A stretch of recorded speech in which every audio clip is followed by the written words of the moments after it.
Kapayapaan po ang sumainyong lahat, mga minamahal naming mga taga-subaybay.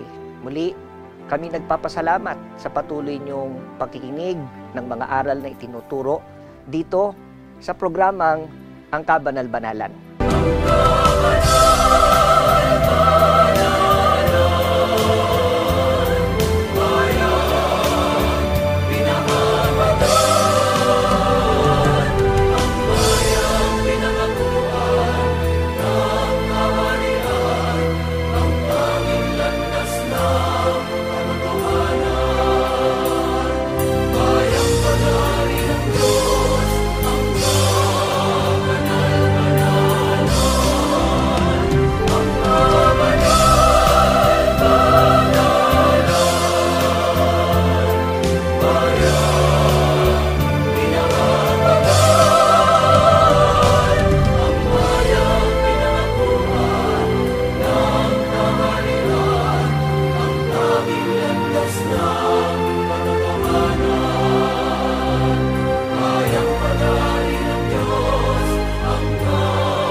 Makakasama po natin ngayon upang maging kasangkapang tagapagdala sa inyo ng mga salita ng Diyos ang ating minamahal at ginagalang kapatid na Gabriel.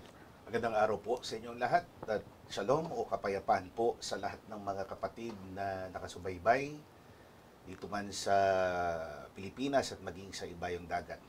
Panalangin po namin ang inyong laging nasa maayos na kalagayan, ligtas sa anumang kasakunaan at natural, syempre, tayo po ay mamalagi sa ating mga kalusugan. Magandang araw po sa inyo lahat. Magandang araw din po, kapatid na Gabriel. Kapayapaan po ang sumainyo. Sa araw po na ito, mga minamahal naming mga taga-subaybay, isang paksa ang ating pag-aaralan at ang pamagat nito, ibigin mo ang Panginoon mong Diyos ng iyong buong puso. Danas nating lahat, mga minamahal na mga taga-subaybay, ang mag-ukol ng pagmamahal sa ating mga mahal sa buhay. Alam din natin kung gaano kaganda yung pakiramdam ng umiibig. At ako po'y naniniwala na gusto rin nating mahigitan pa yung pagmamahal na ipinadarama natin sa kanila. Pero kung masaya na maiparamdam ang ating pag-ibig sa ating mga mahal sa buhay, may dakilang pagmamahal na gusto ang Diyos na lalo nating maiukol. At ang pag-uukulan nga natin ito na lalong magpapaligaya ng ating puso ay ang ibigin natin ang ating Panginoong Diyos. Pero kapatid na Gabriel, paano nga ba magiging tama ang pag-uukol ng tao ng pagmamahal sa ating Panginoong Diyos? Ano po ba ang itinuturo ng Biblia tungkol sa tamang pamantayan ng pagmamahal sa ating Panginoon? Ang pag-ibig po, mga kaibigan at mga mahal naming mga taga-subaybay, siyempre dapat ho ikino-qualify po natin dahil may iba't ibang uri ng pag-ibig. Lalo na ho sa ating mga tao, may mga iba't ibang paraan tayo ng ekspresyon ng ating pagmamahal. Gaya ng pagmamahal natin sa ating mga magulang, pagmamahal sa ating kaibigan, sa ating asawa, kasintahan. Ngunit ang magiging focus po ng ating aralin ay ang pagmamahal natin sa Panginoon. At gaya na sinabi ng kapatid na Ebiasap, ang ating aralin ay nakatuon dun sa uri ng pag-ibig sa Panginoon. Na gaya ng inyo napakinggan nga, ang matwid o tamang paraan ng pag-ibig sa Panginoon ay ang pagbubuhos ng ating kalooban. Kaya ayon sa Biblia, upang tayo po ay magabayan dito po sa ating pagtalakay, dinggin po natin ang unang talata nitong ating paglilingkod, Marcos 12 at 30. Na ito naman ay ipaglilingkod po ng ating kapatid na Ebiasap upang tugunan ang katanungan na binangon po ng kapatid na Ebiasap. Ano ho ba ang tinuturo ng Panginoon? Na wasto o ang tumpak na paraan ng pag-ibig natin bilang mga tao ang pagmamahal natin sa ating Panginoon Diyos. Narito po ang sagot ng Biblia sa Marcos Kapitulo 12, versikulo 30. At iibigin mo ang Panginoon mong Diyos ng buong puso mo at ng buong kaluluwa mo at ng buong pag-iisip mo at ng buong lakas mo. Sa napakinggan po natin mga kaibigan, napaka forceful, ika nga, isang strong na statement ang ipinahayag ng ating Panginoong Kristo Jesus. Na kung saan, kung papansinin po natin doon sa first part o unang bahagi ng talata, sinabi niya ay pagmamahal. It's a commandment o mahalin natin. Nasaan yung pautos. Although ang damdamin hon pagmamahal, kapatid na Ebiasa, ay resulta po yan ng kanaturalang lumalabas sa ating puso, sa ating kalooban. When we say we love our wife, we love our spouse, we love our girlfriend, boyfriend, ito po ay resulta ng normal o natural na nararamdaman ng ating puso o ng ating kalooban. Pero this time, sinabi ng ating Panginoon, it is in a form of a commandment o utos, kapatid na Ebiasa. Nang sabi niya, ibigin, kaya nga ibigin. Mahalin. Isang commandment po ito, na kung saan, ang sabi po niya, ang pag-ibig ay dapat ay buong puso, buong kaluluwa, buong pag-iisip, at buong lakas at iba pa.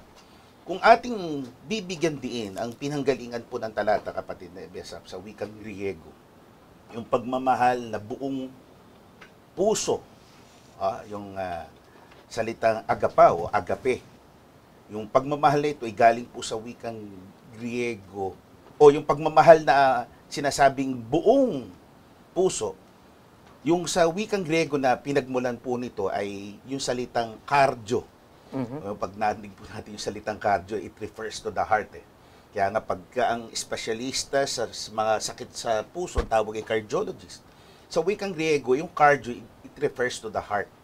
Na ang heart, ay sinasabi, ito yung pinakasentro ng ating pagkatao. Kaya pag sinabing mahalin ng buong puso, ibig sabihin, nandun ang focus mo, nandoon ang buong pagkatao mo, nandun sa iyong personalidad na ibibigay mo, iuukol mo ito sa ating Panginoong Diyos. Doon sa mismong talata, mapapansin po natin yung mga termino na buo, wholeheartedly, with all our strength, with all our minds, etc. So kapatid na Gabriel, yung pong pagmamahal na yon, maliwanag din po sa talata na tinuturo ng Diyos yung tamang pamantayan. Opo. Na buong puso, kaluluwa, isip at lakas. So ibig sabihin, hindi natin pwedeng iukol ito sa dalawang Diyos. Di po ba? So ang salita ay talagang maiintindihan natin na eksklusibong ang pag-ibig nito ay dapat nating iukol sa isang Diyos lamang. Given po yan. Doon sa mismong pagtalakay ni Kristo. Kasi siyempre, bilang pundador, bilang tagapagturo ng salita ng Diyos, ang focus o yung object of our affection, ika nga, yung object na pinag-uukulan ng ating pagmamahal ay isang Diyos lang, monoteismo. Paano siya dapat ibigin? Ibigin anya. As the verse mentioned here, mga kaibigan, ibigin siya ng buong puso. Kung iibigin po natin siya, kapatid na Gabriel, ng buong puso, buong kaluluwa, buong pag-iisip at buong lakas, ano nga ba ang nagpapatunay na ang Panginoong Diyos ay karapat-dapat sa pagmamahal na ito? Yun po, maganda ho yung binangon yung katanungan. Kasi ho, yung sa binuksan ko hong punto kanina, kapatid na Ebiasa, yung pong love na na-feel natin, o pagmamahal na na-feel natin sa ating kapwa, minsan it really comes naturally, na-attract tayo physically, nakita natin ng kagandahan ng isang babae, ng isang lalaki, narinig natin ang kanyang pangungusap, very impressive, nagugustuhan natin ang mga salita na namumutawi sa kanyang labi. So, chances are, we fall in love with that person. Yung tanong nyo, kapatid na Besa, ano ang nasa Diyos? Ika nga, deserving siya ng ating pagmamahal at hindi lamang ordinaryong pagmamahal, kundi buhos-pusong pagmamahal. Basahin po natin siguro, kapatid na Besa, upang patuloy na ma-enlighten ang ating mga tagapakinig. Narito po ang sagot ng Biblia sa Aklat ng Mga Awit, Kapitulo 29, versikulo 2. Ibigay ninyo sa Panginoon ang kalwalatiang marapat sa kanyang pangalan. Mhm. Inyong sambahin ang Panginoon sa kagandahan ng kabanalan. So, Terbiya, kapatid na Ebiasap. Kasi deserving siya. Pinakita niya, mga kaibigan at mga mahal naming mga taga-subaybay, na deserving talaga siya dun sa pagmamahal na yun kasi nakita natin ang malwalhati niyang kagandahan, yung majesty niya, yung kanyang kabanalan, yung kanyang divinity, yung kanyang holiness. Opo. Maraming talata sa Biblia ang nag-describe, nagsalarawan ng kanyang kadakilaan. Pero of course, we are at a loss for words. Ika nga, tayo po'y kukulangin ng salita upang isalarawan ang buong kagandahan ng Diyos. Pero ang bottom line dito, kapatid na Ebiasa, Apo. sa talatang ito, sinamarize, may sumaryong sinabi, mga kaibigan, na ang Diyos ay talagang deserving ng ating pagmamahal kasi nga, siya ay isang supreme being, He is a majestic king, He is truly a beautiful supreme being na talagang deserve ng ating pagmamahal. Napakaganda nun, kapatid na Gabriel. Pero para po mas lalong maintindihan ng ating mga taga-subaybay, ano po ba, kapatid na Gabriel, yung tinutukoy na kagandahan o kalwalati ang taglay ng Panginoon na dahil doon, ito yung nagpo-push sa Opo. atin para lalo po natin siyang mahalin. Opo. Marahil, ipaglingkod po natin muli ang isa pang talata sa Biblia. Narito po ang sagot ng Biblia sa unang Kronika, Kapitulo 29, versikulo 10 hanggang 11. Kaya't pinuri ni David ang Panginoon sa harap ng buong kapisanan. At sinabi ni David, "Purihin ka, O Panginoon, na Diyos ng Israel na aking ama magpakailanman. Iyo, O Panginoon, ang kadakilaan, at ang kapangyarihan, at ang kalwalatian, at ang pagtatagumpay, at ang karangalan. Sapagkat lahat ng nangasa langit at nangasa lupa ay iyo. Iyo ang kaharian, O Panginoon, at ikaw ay nataas na Pangulo sa lahat." Well, very self-explanatory po ang mga talatang pinaglingkod ng kapatid na Ebiasap. He deserves all the love, all the attention, all the adoration na manggagaling po sa atin kasi siya, sa kanya galing ang lahat eh. Nga po. Sa kanya nagmula ang lahat ng mga bagay. Everything came into existence. Ang mga bagay ay nagkaroon ng pag-iral kasi minarapat niya, minagaling niya. Ika nga kung hindi man natin pag-usapan ng Biblia, by natural law, ika nga, sa kanaturalan o batas ng kanaturalan, ang isang bagay na sa kanya dahil, kaya may umiral, kaya nag-exist. Halimbawa, sa tatay natin, sa nanay natin, naturally, we love them because they provided for our needs. Sila ang nagbigay ng ating mga pangailangan. Sila ang nagluwal on the first At place. mahirap pong kalimutan yun, kapatid Opo. na Gabriel. Di ba ba? Totoo po yan, kapatid na Ebesap, nakatatak po sa atin yan. Nga po. Kaya tayo na mga anak, when we grow up, nagkaroon tayo ng kalinangan, nagkaroon na tayo ng pagkaunawa, we can tell, we have discernment na, we can tell between good and evil, nakita natin ng mukha, nakilala natin ang ating mga magulang, si tatay, si nanay, naging inherent na sa ating mga kalooban na mahalin sila kasi alam natin sila nag-provide sa atin. Same is true with our Almighty God, sa ating makapangyarihan Diyos, sapagkat sa Kanya nagmula ang lahat ng mga bagay. Nulit ko po, mga kaibigan, everything came into existence because of the majesty of God. Lahat ng mga bagay na nakikita natin, even, huwag na tayo lumayo, even ourselves, tayo mismo, mga sarili natin, we owe to Him our lives, we owe to Him our health, we owe Him everything that we have right now. Mga kaibigan, kaya nulit ko po yung sinabi nyo kanina, Opo, kapatid na Gabriel. deserving ang ating Panginoong Diyos. Hindi lamang ng standard lang. Sabihin natin standard, hindi yung standard lang, kundi yung buong pusong pagmamahal buhat sa atin. Sana po ay naging malinaw sa atin yon, mga minamahal naming mga taga-subaybay. Maaring maging tanong nyo din na mga nanonood ngayon, mga nakikinig ngayon, na mayroon bang maipapantay o mayroon bang makapapantay sa taglay na kadakilaan at pagmamahal ng ating Panginoon? Maganda po yung tanong niyo, Mne Besset. Apo. Siyempre, dumaan po yan, marahil nasagi sa isip ng tao, probably there is someone else out there. Baka may iba pa na pwedeng humamon, pwedeng mag-challenge, ika nga, sa kaluwalhatian ng Diyos, na pwedeng hatiin natin o di kaya wag natin iukol sa Diyos, sa Kanya na lang. Baka merong iba, kapatid na Ebiasa. Meron po kaya? Basahin po natin ang mga talata, mga kaibigan. Narito po ang sagot ng Biblia sa Aklat ng Mga Awit, 113:5 hanggang 6. Sino ang gaya ng Panginoon nating Diyos na may kanyang upuan sa itaas, na nagpapakababang tumitingin ng mga bagay na nangasa langit at sa lupa? Ayan, mga kaibigan. Klaro sa mga salita na narinig po natin sa description po ng salmista. Well, being a psalmist is someone talaga na gusto ni-express niya. At this time, hinahayag niya, ibig niyang i-manifest sa kanyang awit kung gaano niya nakilala ang Panginoon. Ang sabi niya, walang gaya niya.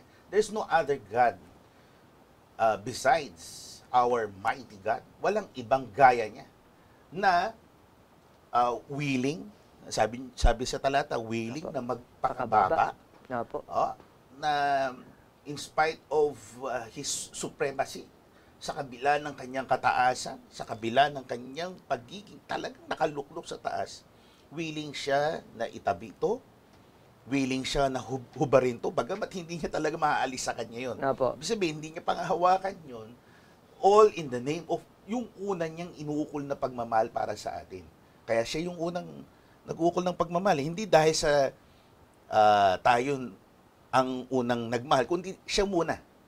So, sa description nga na binasa, kapatid na Ebiasa, nuulit ko po, more than willing to give up His Majesty, yung kanyang kaluwalhatian, para lumapit po sa atin, para ipadama ang init ng kanyang pagmamahal. At para po, kapatid na Gabriel, yung description na yon ng mga banal na kasulatan tungkol sa kadakilaang taglay ng pagmamahal ng Panginoon, ano po yung lalong magdadala sa tao para lalong purihin ng Diyos na ginawa ng ating Panginoon na katunayan ng kanyang pagmamahal para sa tao? Yun yung may relasyon doon sa babasa niyo lang talata, no? Yung willingness niya na mag-sacrifice ng kanyang kaluwalhatian. Marahil paglingkod natin yun sa ating mga tagapakinig. Narito po ang sagot ng Biblia sa Juan Kapitulo 11, versikulo 52. At hindi dahil sa bansa lamang, kundi upang matipon din naman niya sa isa ang mga anak ng Diyos na nagsisipangalan. Dahil sa pag-ibig siya pumarito. Kasi there is a compelling reason. Ika nga, nakita niya ang kalagayan natin bilang mga tao na nang unang panahon, syempre, yung pagkakagawa po sa ating pagkakalika sa tao meant for eternity, meant to enjoy yung pamumuhay dito sa lupa. Lamang, ang tao ay nasadlak sa kasalanan, nasadlak sa kung ano-anong mga suliranin sa buhay. At dahil dito, mga kaibigan, doon sa sitwasyon na yun, nakita niya yung sitwasyon nating mga tao. Anong sabi, mga kaibigan? Siya po ay naparito. Short of saying, naparito, He came in the flesh. Ito po ipinangako kahit noon pa. Hindi ho ito isang bagong bagay na nangyari nung siya po nakilala sa panghalang Kristo Jesus. Ipinangaral ng mga apostol, ng mga disipulo, ng ibang mga Kristiyano, kundi long before na siya po kahit ngayong kanyang mismong direct na mga naging magulang sa naman, hindi pa ipinapakinak, hinulaan na po ito. It was prophesied, it was declared by God Himself na siya'y paririto dahil sa pangangailangan ng tao at dahil sa nasain niya na ipadama ang kanyang pagmamahal sa tao. At talagang pinatunayan niya yun sa lahat ng kanyang mga ginawa. Di po ba? Dumalaw siya sa may sakit, dumalaw siya sa mga inaalihan ng masamang spirito, lahat ng mga bagay na ginagawa natin at maaaring magawa natin sa ating kapwa-tao. Ginawa po mismo, kapatid na Gabriel, ng ating Panginoon. At higit pa doon. Iyo ba? Ang nagawa niya sa nagagawa at maaari pang magawa ng ating kapwa-tao. At dahil po doon sa pagmamahal na yon, dahil po doon sa ginawa ng ating Panginoong Kristo Jesus, saan po tayo dadalhin ito sa anong desisyon o kapasyahan tayo dadalhin nitong mga ginawa at patuloy na ginagawang ito ng ating Panginoon, kapatid na Napakaganda Gabriel. ng premisa nyo, kapatid Nebes. After all is said in that, ika nga, pagkatapos na maihayag, mailatag po sa atin ang kagandahan ng kanyang mga gawa, mga kaibigan at mga mahal na mga tagapakinig, ano po yung marapat na pagtugon natin? Ano po yung dapat na Desisyon. Ano ang in return, ika nga, dapat na ginagawa natin bilang mga tao? Narito po ang sagot ng Biblia sa Ecclesiastes Kapitulo 12, versikulo 13. Ito ang wakas ng bagay, lahat ay narinig, ikaw ay matakot sa Diyos at sundin mo ang kanyang mga utos, sapagkat ito ang buong katungkulan ng tao. Tama po ang inyo napakinggan. Ang konklusyon ng Biblia, pagkatapos nating makita ang lahat ng kadakilaan ng ginawa ng ating Panginoong Diyos, from being perched up high in the heavens, nakita niya ang lahat ng mga nangyayari dito sa lupa. Minarapat niyang bumaba dito upang siya mismo personally, meron siyang personal touch na iparating niya ang kanyang pagmamahal. Anong bilang ganti ang dapat natin gawin? Magkaroon tayo, taglayin natin yung reverential fear, Opo. yung banal na pagkatakot sa Kanya. At yung tinutukoy nating reverential fear, ibig sabihin po nun, yung ito ay magre-resulta ng ating pagsunod, yung pagiging obedient natin sa Kanyang mga utos. O, kasi dahil po sa soberanya niya, sa kapangyarihan niya, di po ba? Opo, Ito opo. yung ating paggalang. Dahil sa paggalang natin, sa taglay niyang kapangyarihan, kabutihan, pinupush tayo nito, kapatid na Gabriel, para gawin natin yung paglilingkod na dapat sa Kanya. Opo. Ang tanong natin, mga minamahal naming mga taga-subaybay, gaano po kahalaga na kapag ka po nagagawa natin yung pong pagsunod at paglilingkod sa Panginoong Diyos na may buong puso o merong buong damdamin na ginagawa natin ng pagsisilbi sa Kanya. Basahin po natin, kapatid. Sa unang 1, Kapitulo 5, versikulo 3, narito ang sagot ng Biblia, sapagkat ito ang pag-ibig sa Diyos, na ating tuparin ang Kanyang mga utos, at ang Kanyang mga utos ay hindi mabibigat. So let's go back to the basics. Ika nga, balikan natin mismo talata. Ano bang ibubunga nito sa atin? Tayo buong pusong naglilingkod sa Kanya, binibigay natin ang lahat, yung hanggang doon sa limitasyon natin, hanggang doon sa ating personal boundaries, sinasagad natin ang ating sarili, binibigay natin ang lahat para siya mahalin natin. Mga kaibigan, anong sabi? Ang buhay na ito ay magiging masaya. Sa simpleng pangungusap o sa payak na mga pananalita, ang konklusyon po na sinasabi dito ay ang isang pamumuhay na maginhawa. Hindi sinasabi na mawawala po ang Pagsubok, mga mga pagsubok, problema, kapatid na Gabriel. mga challenges in life, Apo. mga kahirapan, mga sakit na dumarating, mga suliraning pinansyal, hindi po inaalis yun. Kasi ika nga, ang peace, it's not the absence of war. Ika nga, ang kapayapaan, hindi ho dahil sa nawala ang digmaan o kaguluhan, Apo. kundi yung nararamdaman mo na payapa ka, gaya ng nasusulat sa aklat ng mga awit, Salmo 23, tumatawid ka sa kaguluhan, pero panatagang yung kalooban.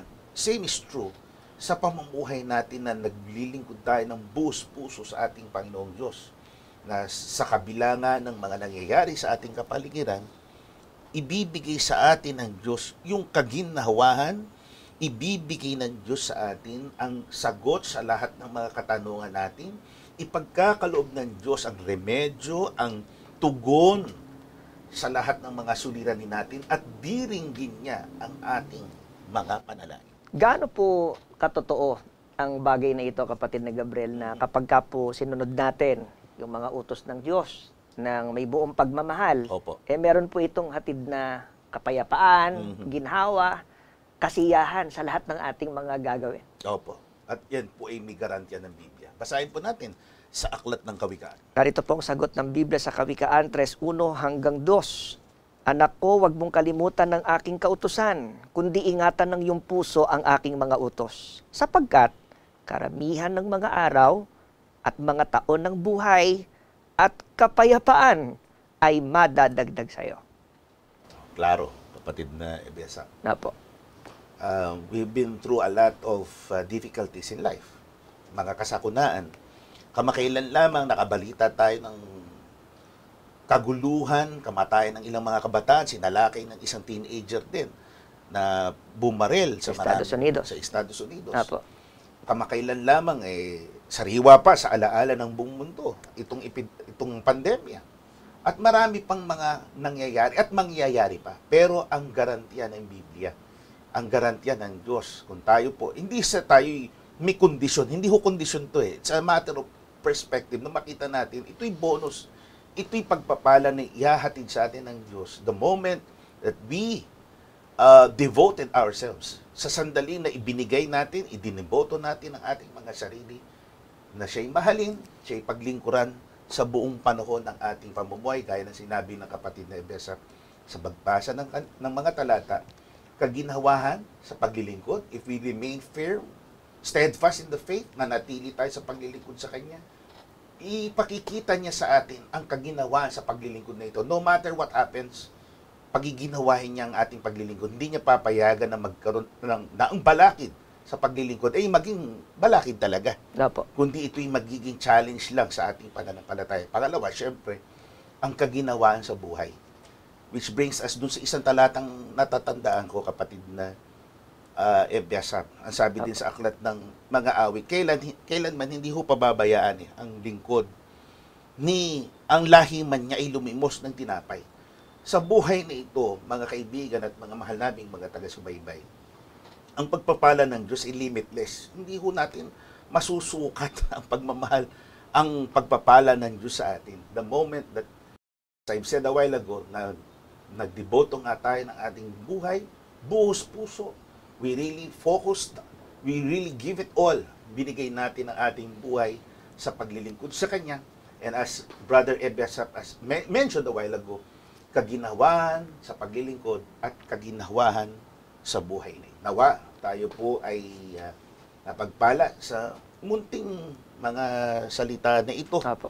Ilang butil ng mga pag-uusap nating napakinggan. Sana ay tunay tayong makinabang sa araw na ito at ma-bless tayo sa buong panahon ng ating buhay. May God bless us all. Sana po ay pagpalain tayo ngayon at magpakilanman. Amen. Aba, Panginoon namin Diyos. Ama naming Hari. Sa sandaling ito, kami po ay taos puso nagpapasalamat Salamat sa po. mga ginintuhan sandali na ipinagkaloob mo sa amin. Apo. Sinamahan mo kami, bagamat tinig ng mga kasangkapan ng aming narinig, ramdaman namin na ikaw ay sumaaming kalagitnaan. Amen. Ikaw ang nagturo sa amin, ikaw ang gumagabay sa amin. At hinihiling namin na sana ito'y mamalagi sa aming mga isip at sa aming mga puso. Maging gabay namin sa anumang dumating na sitwasyon sa aming buhay upang kami manatilit mamalagi sa landas na pinapataluntun mo sa amin ng dulo ay ang kabuhayang walang hanggan. Amen.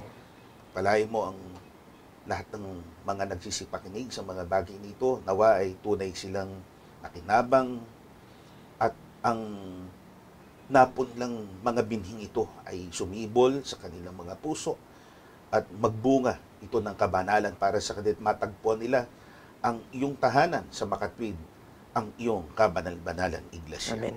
Itong aming dalangin at lakip ang hiling na sana ipagpalain mo kami. Unang-una, ang aming pamumuhay na ukol sa Espiritu at pangalawa, yung mga bagay na ukol sa buhay nito ay huwag mo sanang paggulangin sa amin. Palibasa, ito ay aming kahilingan sa ngalan mong Diyos at Kristo Jesus na aming tagapagligtas. Amen. Maraming salamat po sa inyong pagtangkilik sa palatuntunang ito ng Kabanal-Banalang Iglesia ng Diyos kay Kristo Jesus. Ang programang ito ay maaari ding mapanood sa pamamagitan ng Facebook Premiere, araw-araw sa ganap na 7:00 ng gabi. I-search lamang ang ating official Facebook page na MHC Media. Kung nais po ninyong mapanood ang iba pa naming mga pagtatanghal, mag-subscribe sa ating official YouTube channel na The Most Holy Church. Upang lubos po ninyong makilala ang kabanal-banalang Iglesia ng Diyos kay Kristo Jesus, bisitahin ang ating official website na www.mostholychurch.com. Para naman sa inyong katanungan, prayer request, o libreng Bible study sa inyong tahanan, tumawag o mag-text sa mga numerong ito. Sa Smart or Talk and Text, 0909-555-5009. Sa Globe or TM, 0926-383-0454. Sa Dito SIM, 0991-419-2027. Maraming salamat po!